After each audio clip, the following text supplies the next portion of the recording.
That's a little too tight. Good morning. So I'm at my friend Todd's shop. He's going to help us today. But just to give you guys a little idea of what Todd does on a regular basis, he takes old FJ Land Cruisers, just like this, and just like this. Say hello, Todd. Hey, how you doing? So Todd takes FJs like that and turns them into FJs like this. This is just one of his many, many projects. I've seen plenty of his projects. Anyway, let's get started with today's video. Contact me if you want to find out about Todd and what he does, if he could help you out. So, from the title, you probably figured out exactly what we're doing today. Like I said before, I'm at my friend Todd's garage. We're gonna get started. I chose a lift. Can you guys guess which one it is?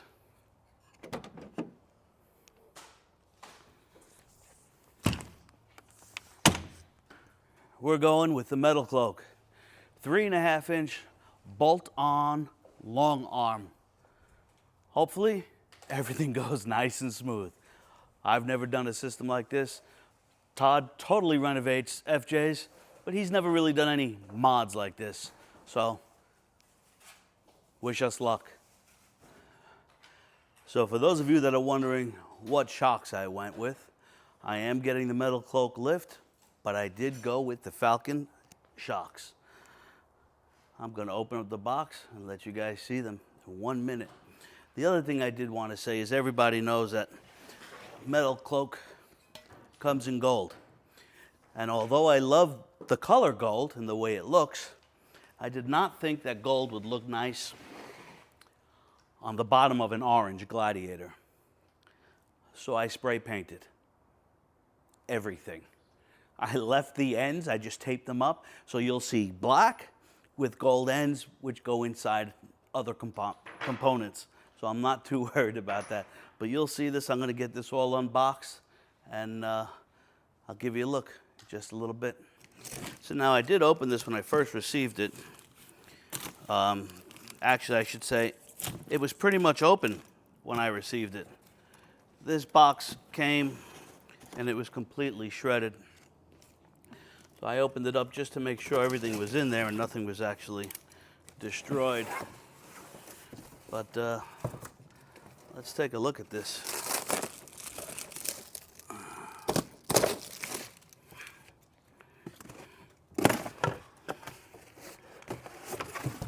These are the Falcon, I believe they're the 3.3 blah blah blah reservoir long travel shocks. These things look like monsters.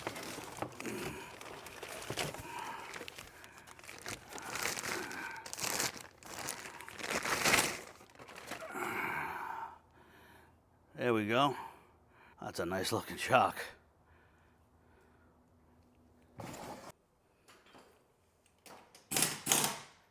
And so the fun begins.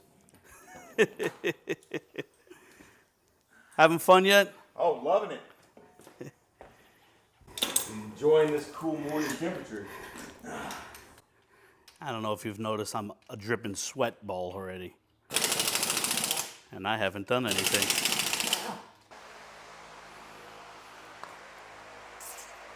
So right now I'm just going through everything that we're going to unbolt and take off.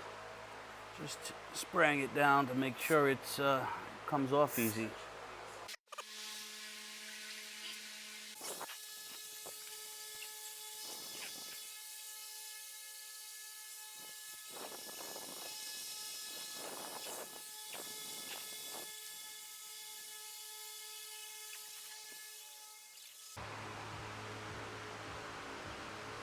So Todd and I have decided to remove the gas tank. Just wanted to show you some of the clips here. these red tabs got to get pulled out. And then there's a horseshoe type of white clip in the back that has to get pushed out or pulled out in the opposite direction. Let me see if I get a better shot for you. There we go. So Todd's in the process of pushing that white clip back out the opposite way. And then those hoses will disconnect and we could drop the gas tank. We have 2 up front and then there's 2 or 3 in the rear of the gas tank. Now if anyone knows of a specialized tool that the shops use, please let me know in the comments. Maybe I'll pick one up, although I don't plan on doing this again. So this is the rear of the gas tank. This one goes, where am I? This is the rear of the gas tank. Let me zoom out a little bit. This one goes here. Again, the green tab gets pulled out, and then that white horseshoe gets pulled out, so that this disconnects. Over here we have a tab that comes down, and then the horseshoe that goes up, that disconnects this 90. Now if you disconnect this 90, you don't have to disconnect this one over here because they're all attached. But you do have to do that same thing on this unit here. Pull the green tab out, and you could break or not break the white one. I broke the white one. But anyway, those are the lines in the back of the gas tank that should get disconnected. What are we looking at?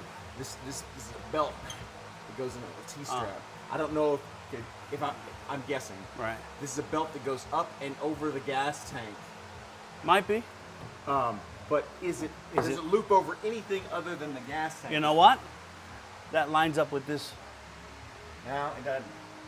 Wait. Yeah, it does. Yeah, it does. And so it's on the inside. Good. Yeah. Good. That's perfect. Yep, so while we got you here, and this is on already, let me kind of just show them real quick what we got. So this little strap thing here goes over the gas tank, keeps it strapped to the skid plate, and that's what this little bolt is here. So we're gonna leave this whole thing. Right now Todd has the front part clamped to the cross member, and I have 1 bolt left in the rear of the gas tank. So we're about to lower the gas tank, and hopefully we'll get everything nice and easy on video. I'm going to come down there and help support this in case it's heavier than we think. But It shouldn't be. I shouldn't have once any you get that gas in bolt there. out, then I'll have you take over what I'm doing. Okay, yeah, because you got the front clamp. Pretty heavy. Yeah? Yeah. Okay, go ahead. Okay. Got it. So I just wanted to let you know that it's not really a choice. You should definitely take down the gas tank. It's a pain in the neck, but definitely worth it. Trust me. There are some hoses, additional hoses, on top of the tank, more towards the rear. So you definitely need 2 people. We decided to put a little stool on top of that bench to level it out. You also definitely want to run your tank as low as possible on fuel. I was pretty much running on fumes by the time I got to Todd's shop. But we didn't have any gas or fuel anywhere. And that was about it. Once we got that tank down, take your time with the hoses and the clips and everything else that keeps everything together. But once you take that tank out, it offers you a world of room to do what you need to do on the frame, on the inside of the frame. You're definitely going to need that room to, like I said, drill that. You'll see how we do it later on. We used a hole saw on the inside of the frame to access one of the nuts and one of the brackets that you have to do there. So just take your time. I just wanted to make sure you had enough details that I couldn't find online. Voila! Just so we get a better view, these were the clips that were in the middle towards the rear of the gas tank. These are the clips that they were going to. So that's it. We got the gas tank out of the way. And we did this mainly because with this kit, this bracket's got to get cut off. Right? So rather than take a chance with the gas tank there, not even taking a chance, right? Gives us plenty of room now to work. We don't have any issues. We got the gas tank down. I have started to pull the bottom control arm, and now I'm going to pull the upper control arm. Todd is already working on marking up the bracket that needs to get cut off. It is much easier, and I'm glad we removed the gas tank. Opens up so much more.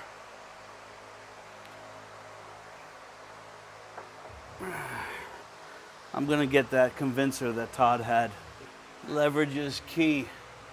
So both upper and lower control arms, 24 millimeter. One thing I will say about Metal Cloak, they did provide all the sizes of the sockets and wrenches that you do need. So that was definitely good of them. Leverage is key. Just don't overdo it or break it.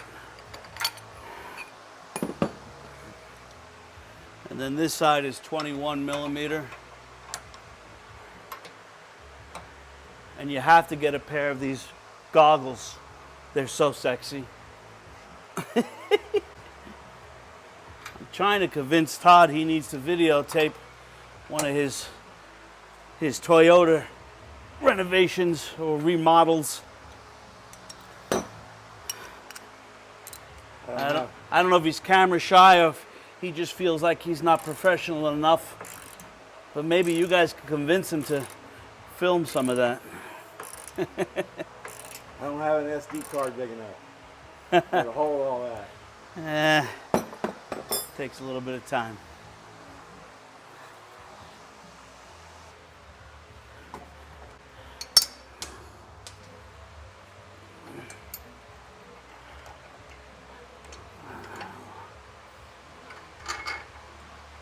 Upper control arm is off. Lower control arm is off. Now I'm going to do the same thing on the driver's side, which is closer to you. And Todd has already started to mark up here where he's going to cut. And then we'll grind everything and we'll get everything started.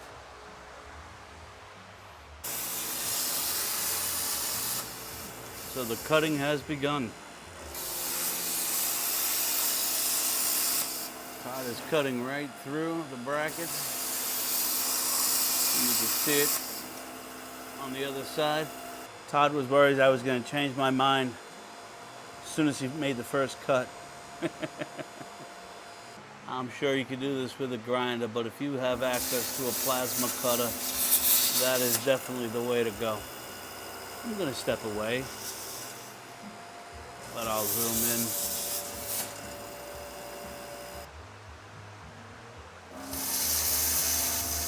We are still on the driver's side rear. Todd has marked up the brackets before he cuts like a surgeon, before using a scalpel.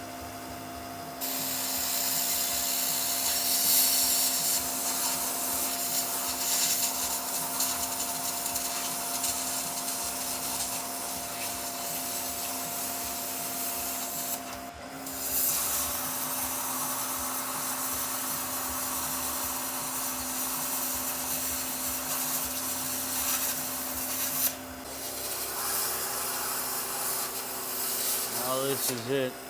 No turning back.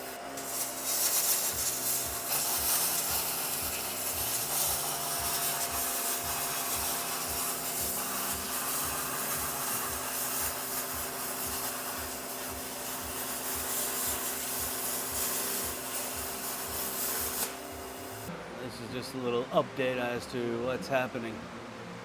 So we got most of that bracket off over here. Todd's wrestling with some last minute pieces here and there. It's definitely not as quick and not as simple as some of you might think.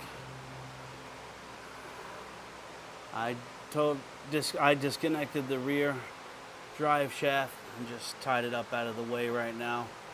I got the emergency brake cables taken care of. I got the shocks loosened, but did not pop the bolts because it's still under tension. Just trying to get as much stuff taken care of as possible. So we're at about 2.5 hours of actually getting started on this, just to give you some sort of idea. We ran into some issues. I just want to point them out. So I had the rock slide engineering side steps. If you noticed now, they are removed. So here's the issue. I have everything mocked up. This is what we cut. We cut the bracket. We got a little bit more to cut over here, but we just pretty much cut it with the frame and grinded it to make it a little smoother. I'm not worried about this stuff. I'll paint it, and you won't see that, and I don't care about it anyway. So here is the bracket. Again, it's mocked up. This pin is right now waved to get that bolt all the way in. But here was the issue. With the rock slide engineering side steps, this bracket slipped in. I had to loosen that body mount, right? And this bracket slipped into that bolt and then spun around perpendicular and was kind of mounted like that. I'm just going to leave that. Hopefully that doesn't fall. But anyway, the holes on the bottom of the bracket were mounted to the steps, the side steps. So obviously that is definitely in the way. So we're going to have to come up with some sort of a Z-shaped bracket, I don't know, or a C rather. Maybe Metal Cloak. I keep moving the camera, sorry. A C type of bracket that comes this way. I don't know. I don't know. We got to see if this is even possible, right? Otherwise, what we did was, just so that I could possibly get the rock slide engineering steps back on, I removed the back half. So coming back over here, we're going to cut a little bit more off of here, this piece right here, so we don't have an issue going up and down. I'm still not sure. I mean, I don't know how much flex and up travel we're going to get, so I'm a little concerned with how deep or how long this body mount is. Again, this is a 2021 Rubicon. I'm not sure what all the other trim models might or might not have. Again, just mocked up the bracket, the emergency brake cable going through that spot there. No other clearance issues except for that. Just going to point out another one of the little discrepancies we had. So according to the directions from Metal Cloak, we are supposed to use flag nut JTS and go through this hole here and reach that hole there, which is the one we're supposed to drill out. Well, this is JTS, and it definitely doesn't reach that. Even if I go with the longest one that was sent to me, which is JTR, that still doesn't come anywhere near that hole over here. So I don't know. I mean, we even thought about maybe going through here, but the bracket goes here. So I'm going to show you what we did. We still drilled out that hole there, but on the other side, we used a hole saw. So here we are in the inside. Now this is the gas, where the gas tank goes, okay? So this is the passenger side rear, and you can see the hole right there, all right, where that bolt is gonna go through, so we could get a socket here and hold that nut. So we had to do some grinding and painting and priming, but we got this side situated. Let's look at the driver's side. It may work on a Mojave, it may work on a Sport, I don't know, but this is a 2021 Rubicon, to remind everybody. This is JTS, which is the one that's supposed to reach the front hole that we drill out. Not reaching. Even if I use the longest one, JTR, still that wouldn't be reaching. That's the hole we drilled out, not gonna reach. On this side, the driver's side, we could not use a hole saw like we did on the gas tank side. I'll show you what we're gonna do. So now we're on the driver's side. we have the exhaust here. This exhaust bracket, these brake lines line up perfectly where that hole is on the other side of this frame. So we just took the plasma cutter and Todd opened this round hole up a little bit to make it oval shaped, and we're gonna modify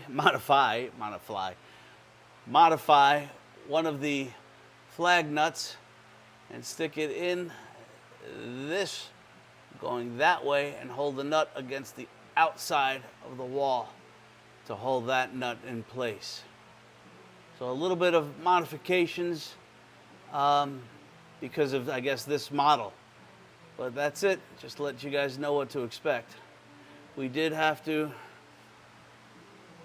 cut off the brackets, right? The original stock brackets. We grounded it down, primed it all up. I'm not worried about this stuff at all. I'll paint it, we won't see it. One other little issue is this is the main crossbar. That Metal Cloak will send you a replacement. Now if you notice, I have two bolts going this way, front to back, but the flange itself is welded on both sides. Okay, gotta get some light in there. And then on this side, front and back, same thing. Two bolts go through, but the flange itself is welded on both sides, front and back. Now I did call Metal Cloak. I told them they sent me the wrong crossbar because the one they sent me has a flange on one side. They said absolutely no problem. They had the other one. They're going to send it right out to me overnight, which was definitely appreciated. Great customer service. Let me show you that other one. So this is the other cross member. If you notice, again, the two bolts front to back would go there. And then on this side, according to their directions, I should have 3 bolts that go through. But in my case, I don't because it's welded, the flange. So they said they had another one, I'm assuming just with this crossbar and without that flange that would fit right in. And they're going to send that right out to me. Thanks a lot, guys. I have no idea how many hours later this is, but I just wanted to show you. So we have the adjustment bracket on the front set up, crush sleeve in the middle, all the nuts facing outward, adjustment bracket on the back. Okay, so the lower control arm, the upper control arm. All right, now what I want to show you is my concern with the lower control arm, the way that turns in, the fact that we have almost no space there. I don't know if that's going to affect anything later on, but instead of turning in, I'm wondering why we didn't have that turning out in the other direction. I did install it at one point with the angle outward, which was almost dead parallel with the upper control arm. However, the actual bushing that goes in here, sorry about that, this actual bushing was cockeyed and wouldn't line up. Also, take a look at the angles here, the spaces on these brackets. All right, so on the bottom, it goes outside and outside of the stock, but on the top, she's shifted to the outside. I hope you can see that. Let's go to the passenger side rear. So this is the passenger side rear. Again, the bracket is outside on both. All right, you can see that. This is the outside of both stock, but the top is shifted once again to the outside. But look at these spaces. Look at those spaces, guys. That's not lining up. All right, in order to get the bolts straight through, nice and easy on the driver's side, we had to use C-clamps and vice grips. So we're going to proceed getting the control arms done on this side. So these are the new brackets that Metal Cloak includes to fit the new brake line extension. And they also included this screw with it. I'll show it to you in a second here. This screw. But where does this screw go? It doesn't go back up in that one because that's the original one and that fits perfect. So I don't know what the idea was. I don't know. So we just dremeled it out and used the original. Works better, looks nicer. And here's that reinforcement bracket for the sway bar links. That gets connected to here, right? That reinforces this little bracket by using 6 times the metal. Did it on both sides. Came out really good. In a little bit, we're going to lift up the body of the Jeep and start working on the shocks, the springs, the bump stops, and then we have the track bar relocation bracket that goes on top of this with the new adjustable track bar. We'll get back to that in just a little while.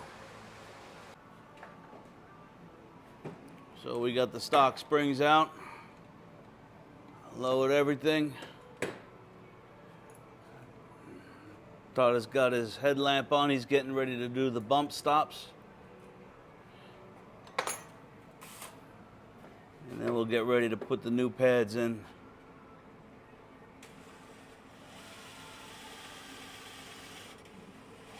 Some of the tolerances on these brackets can get your blood pressure going. Let's take one look at the the relocation bracket for the track bar. Okay? So this should just go on, line up, and then I drill my holes and so forth. I've already hit this with the grinder, front and rear, just to see if I could get it down a little bit. But that's it. That's all it goes. If I pull it down any harder, she's not moving. I shouldn't have to bang this with a 2x4 and a sledgehammer to get it down. Because at that point, it ain't coming out. So the fact that the tolerances are this tight, that shouldn't be this tight, shouldn't be this difficult. Now, I can't even get it off without hitting it with a sledgehammer. Which means I have to grind it, figure out how to get it on there, drill my holes, then I'm probably going to leave it there without being able to go back and prime it and paint it. That's a little too tight. So obviously I hit more on this front surface here, trying to get it down. Nothing went well. I decided to hit this front surface down a little bit more to get it, make it fit a little bit better, but she did not go down any further. That mark there is center of the hole where we were able to get it down. Again, hand pressure without hitting it with a 2x4 and a hammer. But at this point, I don't think it's the angle of the bracket so much as, let me see if I get you a better picture of the top. The top part is slit like that. So what Todd and I agreed on, we put a center line there, marked it. I'm gonna just cut that with a cutting wheel, and then we're gonna put a nut and bolt on or through the bracket here and try to just squeeze the bracket in a little, the width of that cut, and maybe that'll help. If we have to do it a second time, we'll do it a second time. But I'm gonna set you guys up on the tripod, or the camera up on the tripod, and let you guys see what I go through. I will shut the microphone off so you don't get to hear the grinder. I'm sure you'll appreciate it. Well, I will say this. I definitely underestimated how long this job would take. Ah, the rear alone took 3 days to get done. The front half, the front end, took about another 2.5 days to get done. Todd, knowing what he knows, pretty much left 2 full weekends empty so that we could get this done. I honestly thought we would get the front and rear done in 1 weekend. Well, obviously not. After this, of course, we had to get the gears redone and the new, bigger tires. But it's a Jeep. Just empty every pocket, they say, right? Anyway, this was fun. It taught me a lot, gave me the experience that I needed when it came to cutting and grinding, so I definitely appreciate all of Todd's help. Thanks, buddy. No way I could have gotten this done on the floor without a lift in my garage. Let me show you what the slice or the cut looks like. You can get up on my step ladder when you're vertically challenged and fun sized like myself. So basically all I did was cut a slit there. Yes, Todd marked the center and the wheel went where it wanted to go. Unfortunately, it's not centered, but we're going to try to slip this bracket on without squeezing that bracket with a clamp or with a bolt. We're just going to try to squeeze it on. So let me back up here and let Todd get back on this. We're hoping that little bit helps.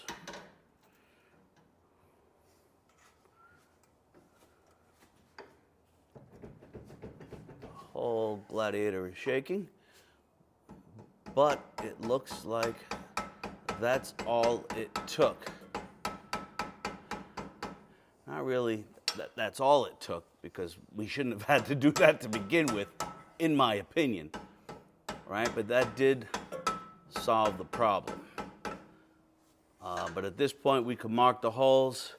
I'm gonna try to take it back off so I could prime, paint, and then put it back on.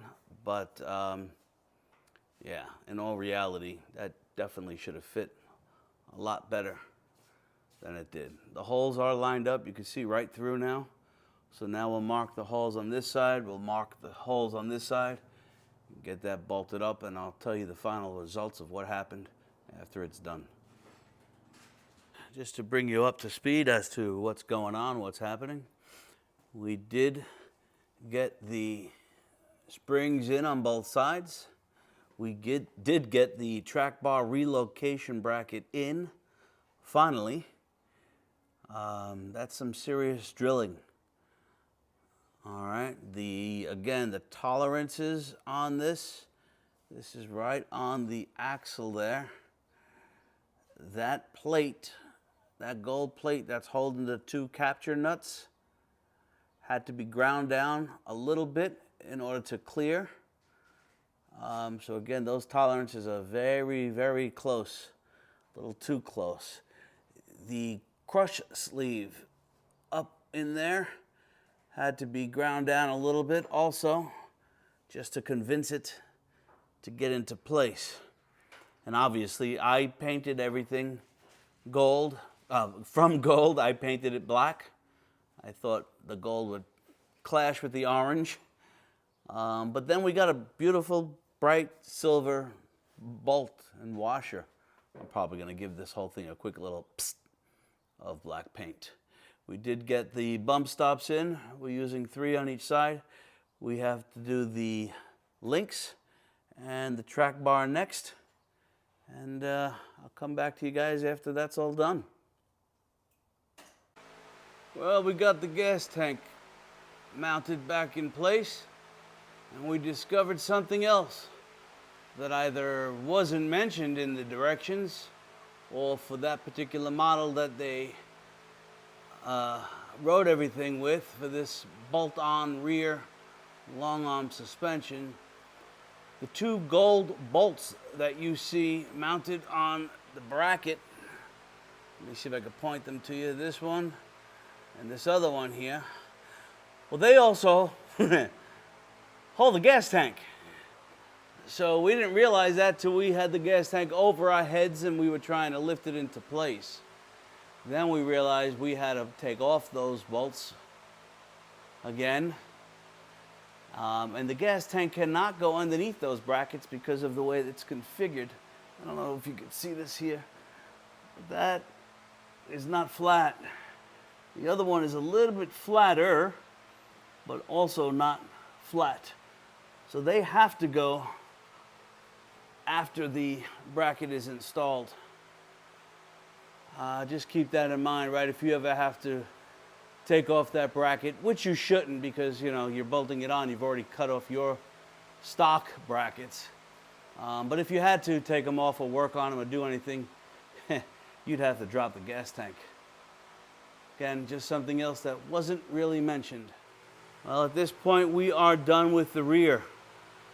We got the long arm rear, 3.5-inch lift completed on the back section anyway. We got the shocks in, the springs in, we got the bump stops, we got the links for the sway bar, the brake line extensions.